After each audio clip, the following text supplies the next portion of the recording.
Hey guys, Kiki Kannon here with Kannon Studios, and in today's video I'm going to be going over how I made one of the most complicating pieces in my Zelda costume so far. I'm not done on the costume, so I don't know, maybe something will rival and challenge it. I'm not really sure what to call these pieces, side saddles. I'm going to call them medallions, I guess. It's suitable, kind of reminds me of the X-Men logo. But anyways, I thought this would be a fun video just to go over the process of how I created it. I have more videos to come on making Zelda, and hopefully I'll actually be able to finish this one to share with you guys.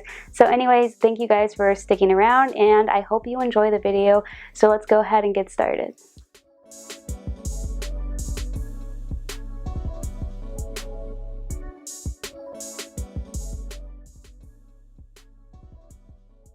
So to start off, I'm going to be 3D modeling in Blender these top two components. And for this costume, 3D modeling is kind of a really big focus for me. It's something that I want to improve upon and do more with since I've gotten more into the resin printing, and I'd like to use it more for commissions and for my Kannon Studios business.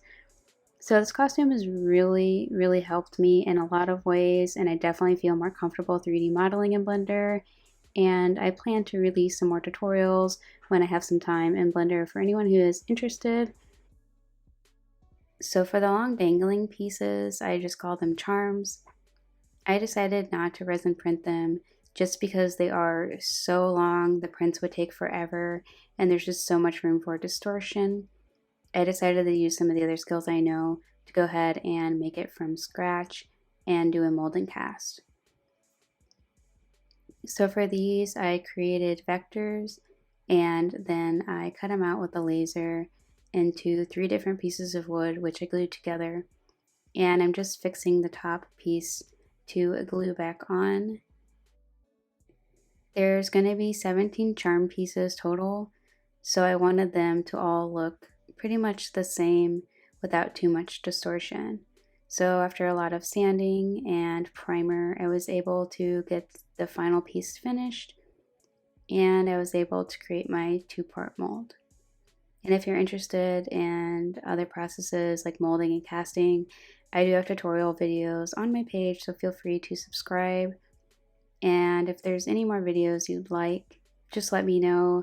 My channel is still fairly new, and I still have a lot of videos that I'd like to get around to making.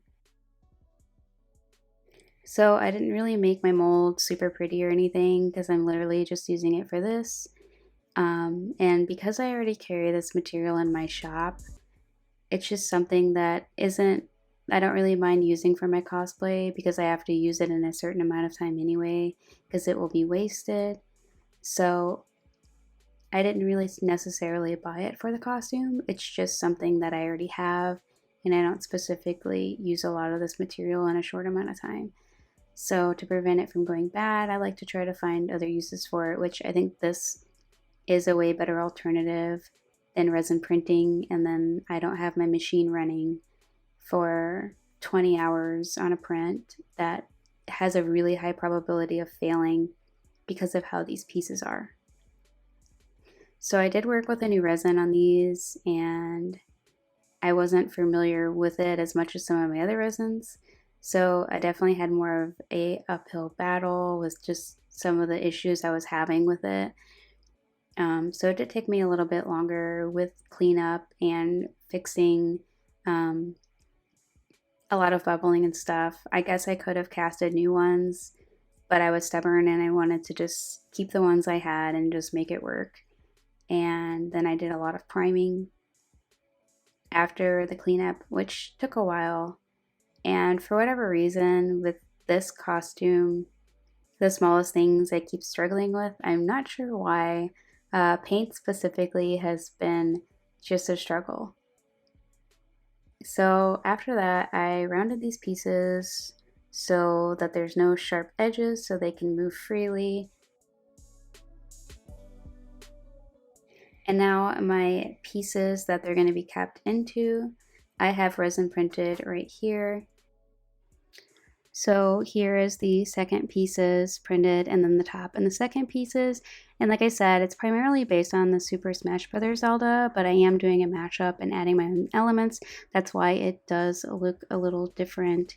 And I will be having to do a little bit of cleanup on these, but not too much until I have it assembled, because when it is assembled, I do want it to look more seamless, and I will have to fill in a lot more gaps. So I did more sanding and priming on all of my pieces. That's kind of what it's gonna look like finished. And after some cleanup and priming, I did paint in the inlay in some gold, because those are the colors that I'm gonna be going with. And these pieces are going to be kept on the back to cover up the screws that I'm gonna use, and it was just something I wanted to add anyways. This rope has been quite the struggle. For whatever reason, the inside of the rope is black. So if it's twisted in any way, you can see it. I'm debating painting the rope at this point, just because it's causing me so many problems. So designing this is a little bit of a pain. It's probably one of my more complicating pieces for this costume.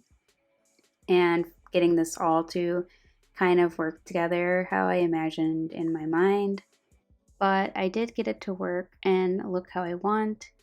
Some of the pieces are definitely going to need a lot more cleanup, especially the charm pieces, but everything kind of ended up working together and flowing how I wanted, and it had the movement that I wanted, and all the charms line up evenly and the rope kind of goes through. So the concept really came through and it did work out. These pieces have different heights on them, so when they're all lined up in here, they will line together even. And I'm just going to glue everything in together, which was actually a little stressful, if I'm going to be honest.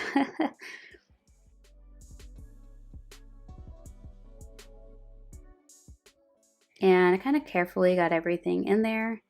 And then the tricky part was that I am going to have to go in and try to keep the rope clean and pretty, but also cleaning up the back and getting it to look nice and smooth. So there's a lot of sanding involved, and I'm going to be using some spot putty to fill this, just because the resin, there's just too much of a risk with everything.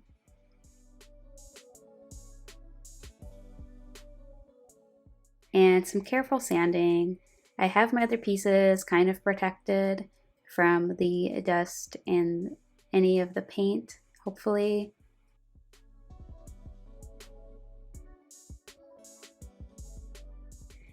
So I just wanted everything to be kind of clean and closed off. And now that I have primed and painted the back, I'm able to unwrap all my pieces here carefully. This paint, for whatever reason, has just been a struggle for me. I don't know why, but this costume has definitely tested me in a lot of ways. I mean, I love the paint. It is beautiful, but it's definitely testing my patience. So this part I had to be really careful with, and there's some areas where I'm going to try to clean up the rope, but the rope has definitely been a struggle, to say the least.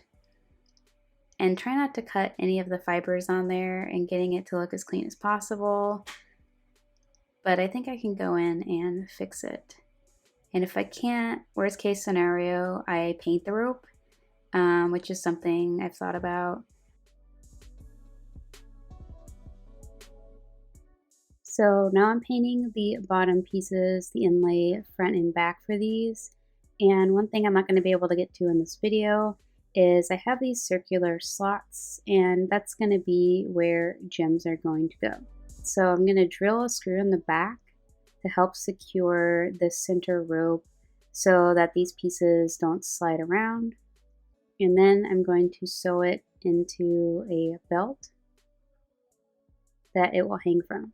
And I know there's a hole in the front, and that's kind of a long story of why there are holes on it, but they will be covered up with gems as well. Here's my center caps featuring quotes from a couple of the games in which I use inspiration from these games also in different areas of my costume so that it will all come together. I'm just tracing these pieces and sanding all the paint off where they're going to be glued on so it has something to adhere to so that both pieces will be sanded. And I probably am going to have to go back in and do some touch-up painting on the backs. And for the most part, these pieces are done aside from the gems and just finishing the belt off once I have the fitment down. Now I have my two back pieces glued on, and here is what it's going to look like on the costume. I hope I get everything completed soon to share with you guys.